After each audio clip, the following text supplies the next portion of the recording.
What's up, you guys? Welcome back to my channel. My name is Ashley. For those who are new here, hello and welcome. And for all of my returning subscribers, hey. So today we are going over the varieties that I plan to grow in the 2021 growing season. So all of these varieties I may not actually be successful at, but like I said, this is what I actually plan to grow. Here I have my full seed collection. I do not have a very big garden, but I have a slight obsession with purchasing way too many seeds that I actually don't need. But anyways, back to the business at hand. If you guys tuned into my last gardening video, I was showing you how I begin my seeds indoors. And so you already seen what I'm growing for like the early spring season, but I will still go over all of the varieties just so everything is in this one video. So just so you guys know, I leave all of the information down in the description box as well, but I am in Central Ohio growing zone 6A. So right now we still have a little snow on the ground, as you've seen from the clips. So everything's beginning to melt. So I did like a quick check of the garden. I think my garlic will be fine. Obviously, the cabbages that I attempted to start back in the late summer were a complete fail. I didn't harvest anything. I didn't harvest any kale.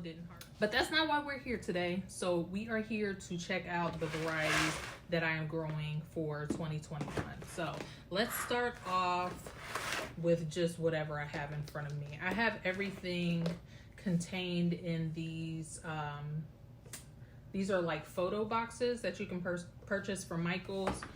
This is like the big kit, but you can actually purchase these individually as well. So I really like the idea of having these outside of this. That way I can break everything down by when I need to start seeds, etc. So this is my 12-week seed starting kit here, or kit, I don't know. So let's see, this is not going to be like technically in order. I maybe wish that I will, you know what, yeah, no, we're just going to go based off of how many weeks before the last frost I start things. So this is 12 weeks before the last frost. I have holy basil. I have Italian large leaf basil. Both of these were from MIGardener, in case you guys want to, you know, purchase these yourself. I have the Tokyo long white bunching onion. I have the red beard bunching onion. I have pak choi white stem cabbage. This is the first year that I will be growing this. And the reason why I chose to grow this versus more cabbages, and you'll see here I only chose to grow one type of cabbage, is because these take less space. And since I do have a smaller garden, I want to utilize as much space as possible to like try out different varieties and stuff. And with this, I can kind of like cut off the mature leaves and eat them in like, you know, soups, salads, wraps, whatever. So I chose to go with this type of cabbage instead of like a whole head, because usually those are like 110-day crops. So I kind of want to flip my spaces as many times, being that I have a smaller space. I have scarlet kale, which I grew before, does really well here. I have dinosaur kale, which I've never grown before, and I'm excited to give this a try. Magenta sunset Swiss chard, which I did pretty well with this last year. I don't know that I ate it. I know that's a hot mess. I grew it just for fun, but I didn't actually eat it, but whatever. And then this is the one and only cabbage that I have ever grown to full maturity. And this is the Brunswick cabbage. This is from Bakercreek. All the rest of the seeds here that I showed you guys were from MIGardener, which you've seen. So that is all the varieties that I started 12 weeks before my last frost. Now going into 10 weeks before, I have most of my lettuces and things. Okay, So let's start off with my lettuce. Yeah, these are all lettuces here. So I have Bib Butterhead, which I've grown before. I absolutely love this. It's a nice like cut and come again, but you can also do heads of these. I'm going to try to do some heads, and then like I'm going to do a container of like cut and come again of like different baby spinaches, or baby lettuces. All right, and then I have the Rouge de Verona Radicchio. I've never grown this before, but I'm excited to try it out. I just wanted to have like a nice, like beautiful mix of varieties for salads. I have the Giant Noble Spinach. This is from Fairy Moors. Again, you guys see, I got most of these from MIGardeners. I have Veriflay spinach, which is a really, really good crop to put. Like, I can probably sow these outside right now. Today was 52 degrees, which is still pretty good weather for me to sow a few seeds. So maybe not today, because I want to see what the weather is going to look like in the next week or so, and then I might go on ahead and start sowing some things. I have Slow Boat Arugula, which I grew last year, which was great. I have Endive, which I've never grown before. This seed pack is from Bakercreek. I'm really excited to try this out. Again, I just wanted to have like a different mix of salad greens. And then this, I've never tried before, but I watch a lot of like Lizzie Quee videos. I'll put the name on the screen or something so you guys can see how that's spelled. But she grows this type of lettuce. I don't know if it's this exact variety, but this is the Red Mountain Celtus, I don't know. But it's a stalk lettuce variety. I don't know. It looks interesting. I'm willing to give it a try. So I have this, and I also got this from Bakercreek.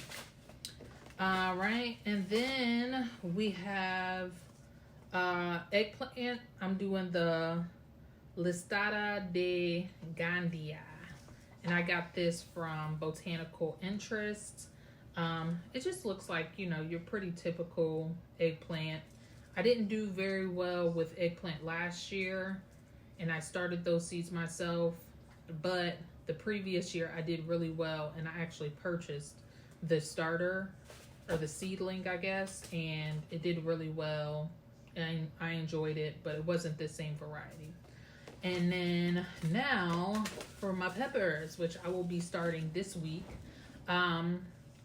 I have the Chili Chilaca Pasilla Bajío, I believe is what it's called. It's just like a dark brown wrinkled pepper. It says it's like little raisin and da-da-da. All right, and as for peppers, the first one I have is Pasilla Bajío, I believe is how you say that, but it is like a drying pepper. So you can dry this out to make seasonings, you can smoke it, you can pack it in oil, stuff like that is what that's used for. I have the Golden Sweet Marconi, California Wonder, which is, you know, no surprise there. All of those are from Botanical Interest, as you've seen. This one is the Autumn Bell Sweet Pepper from MIGardener. Never grown this before, but I'm hoping that these do better than the bell peppers that I grew last year. I think I actually accidentally started miniature bells, so none of my bell peppers got over the size of, like, you know, they were itty bitty bell peppers, and I did not like that. I have just a sweet banana. I got this from the dollar store. I have some Shiseido pepper seeds that I saved from last year's crop. I have Craig's Grande Jalapeno Pepper. This is from Bakercreek. I picked these up because last year I actually got jalapeno peppers from my local nursery, and those guys were just itty bitty. Like, I didn't have nearly as many peppers as I normally get off of my jalapenos. I was really, really disappointed. So I'm hoping that growing a bigger pepper will, you know, at least I'll have that security. Then I have the Sugar Rush Cream Pepper, also from Bakercreek. It's a spicier pepper. Yeah, medium spicy heat, versatile pepper with a fruity kick. And then fish pepper, also from Bakercreek. Ever since my first year starting my own seeds, this is a pepper that I've grown, and they do really well. They are super cute, and that's really why I like them. But I also like the story behind them. So that is it for my peppers and my salad greens. All right, next up we have our 8-week till frost seedlings that I would need to start. So let me see here. How do I want to start this? So it looks like I have all of my flowers in the front. So first things first, I have calendula. This is a playtime mix from Bakercreek. Really, really beautiful flower to grow amongst all the rest of your fruits and vegetables. It's just, you know, you can use them for medicinal purposes, but it just adds beauty to the garden as well.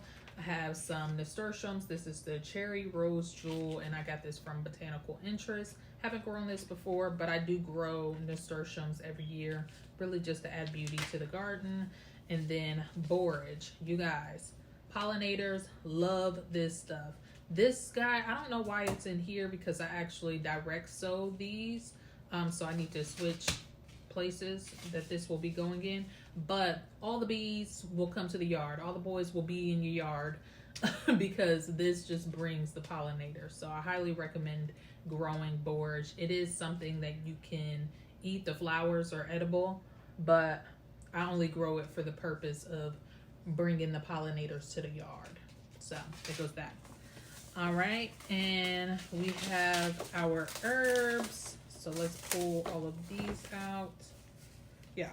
All right, so we have a few different types of basil here. So we have cinnamon basil, which I picked up from Home Depot as well. This is dark opal basil.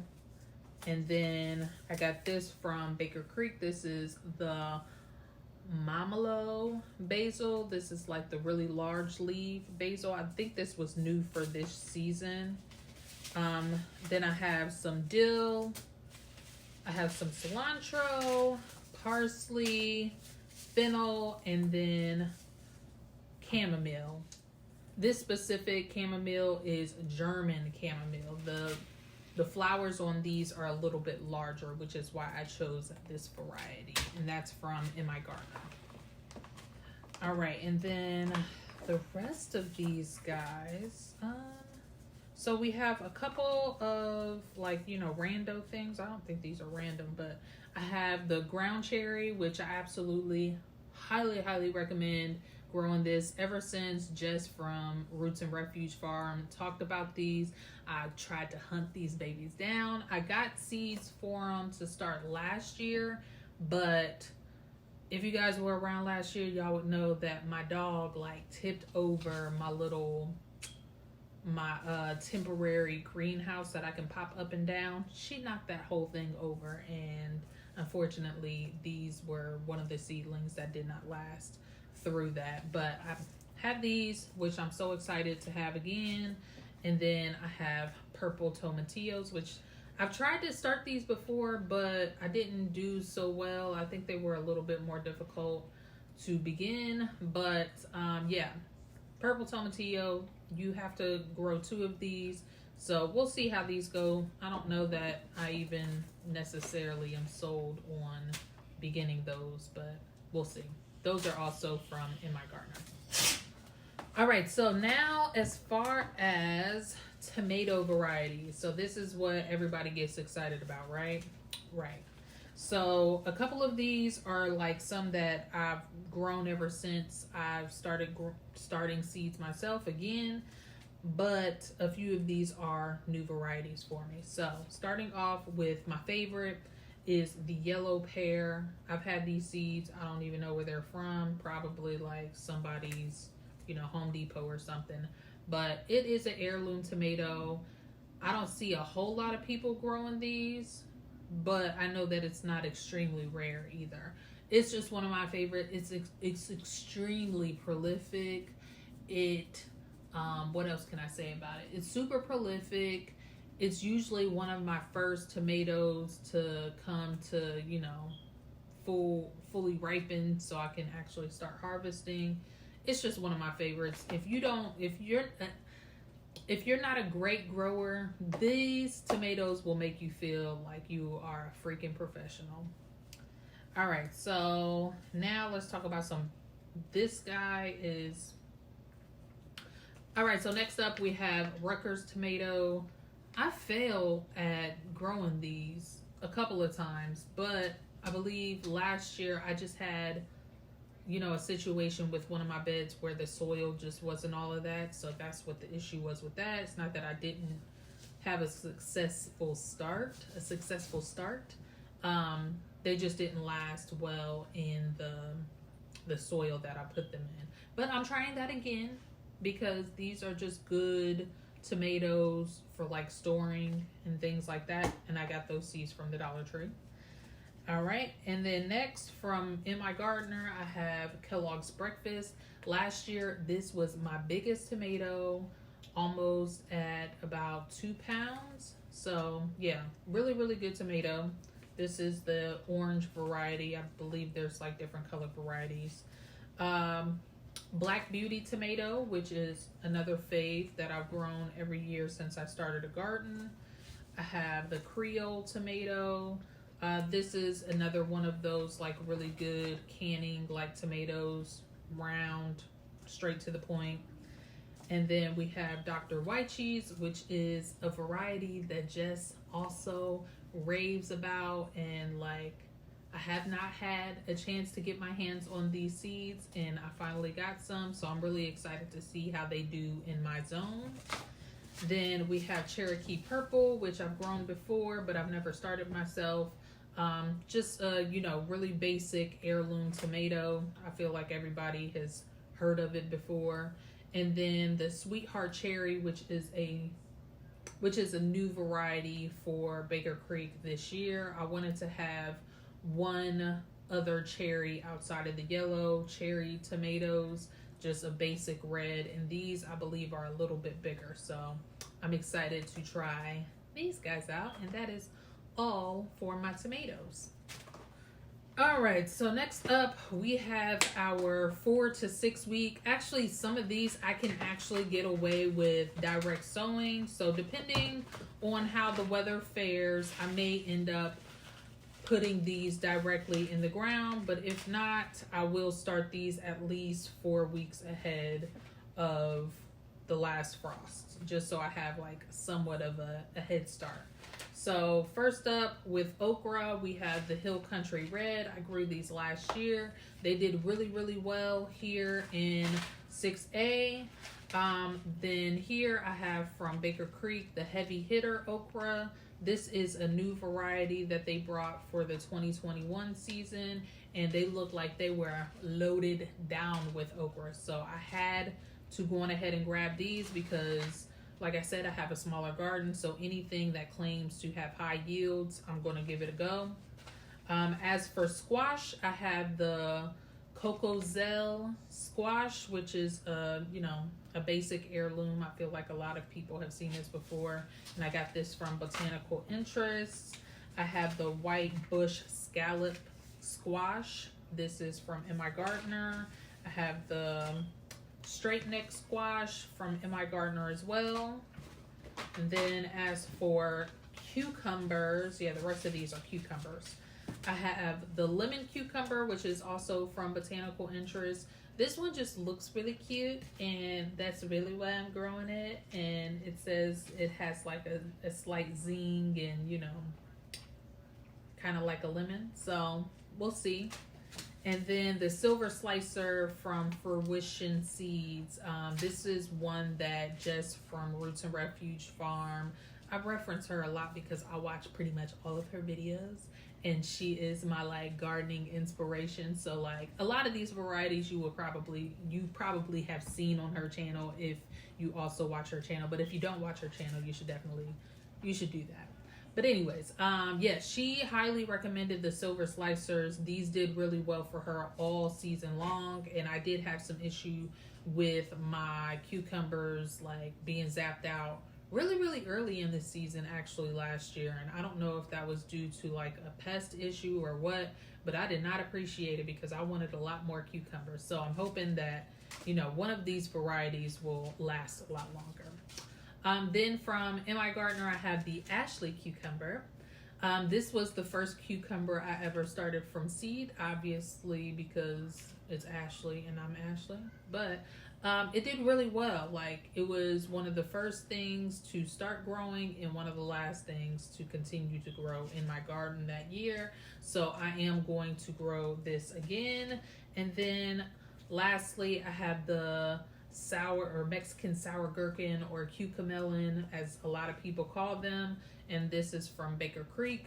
I've grown these now for the past 3 years. Really love these guys. They are just a cute little, you know, snack to have out in the garden. They hardly ever make it in the house though. So that is it for that set of seeds. And then the last seed packs that I have here are all of the seeds that I do plan to sow directly, no matter what. I did hear Jess say the other day on one of her vlogs that poppies are a type of flower or seed that you can sow like directly on top of snow. So I am going to try that theory because I want more flowers in my vegetable garden area, like in the corners and whatnot. I'm just going to like kind of sprinkle things here and there. But I'm going to try that out. So this one I have from MIGardener. This is the Red California Poppy, which is just a pretty red poppy. And then I have just like a variety of zinnias. I'm not going to go over every single variety, but that's what we got going on here. These are all from like my, you know, different stores, Home Depot, dollar store. I really like going to the dollar store because usually they're 4 for 25 or 4 for $1, so 25 cents a pack, and you just get to try different things or just try your hand at stuff. The sunflower that I chose to grow, and I'm only growing one variety, is the Sunspot Dwarf, and that's from MIGardener. And then I have all of my root vegetables. All right, so as for root vegetables, I have just a few of each type here. So I have the hailstone radish, which is a white radish, the giant German radish, which is a red variety, and I chose to go with bigger radishes because I don't do really good with the smaller radishes. I either over sow so they don't really get very big, or like I space them out way too much. So with that, I just want to try like some bigger ones. That way as they grow, they can, you know, kind of space themselves out. They can compete and do their own thing. Then I have the purple top rutabaga. I want to try my hand at this again. Last year I tried to grow these, but again, my issue with my spacing, I want to try to do better. And then as for beets, I have the golden Detroit beet, and then bull's blood, which all of these came from MIGardener. And then lastly, the golden ball turnip, which I'll use the greens and the actual root to enjoy. And then here I have some peas. I have just like your regular sugar snap pea, which I got from Home Depot. And then from MIGardener, I just had a few more golden sweet peas, which are so good. I really like these. I didn't get a chance to grow them for a very long time because I sowed them really late in the season, not last year, but the year before. But the few that I got, so good. So I do want to get more of these seeds if they have them. And then I have some lettuce mixes here. These are both muslin mixes that I'm going to put in a container. All right, you guys, so that is it for this video. Hopefully you guys gained some inspiration here. Hopefully you guys have found all the seeds that you looked for this year. I know the past couple years, well, last year and this year, have been a bit of a struggle, but I will encourage you to try to think ahead like I did. And I picked up a lot of seeds later in the season last year, and luckily I was able to find most of the things that I was looking for. And then this season, when everything came back around, anything that was like out of stock or that I couldn't get at the end of the season, I was able to pick up early enough. So it helps to plan a little bit, at least try to have some foresight into what it is that you may want to grow. Have a list going at all times, something like that, just to be able to hop on top of it as soon as you can, as soon as those seeds become available, because I feel like everybody's gardening now. Not that it's like some revolutionary thing, but a lot more people are getting into it, which I think is great. So just stay on top of your stuff is what I recommend. But again, hopefully you guys gained some inspiration here. If you did, definitely make sure that you hit it with a like. If you like my videos and my channel, I post all things garden related on Fridays. I also do garden planner videos. So if that's something that you want to see, those are typically posted on Tuesdays. So stay tuned for that as well. And then other than that, that's it for this. So yeah, I'm all done here. I wish you all health, wealth, and prosperity. And until the next time, peace out.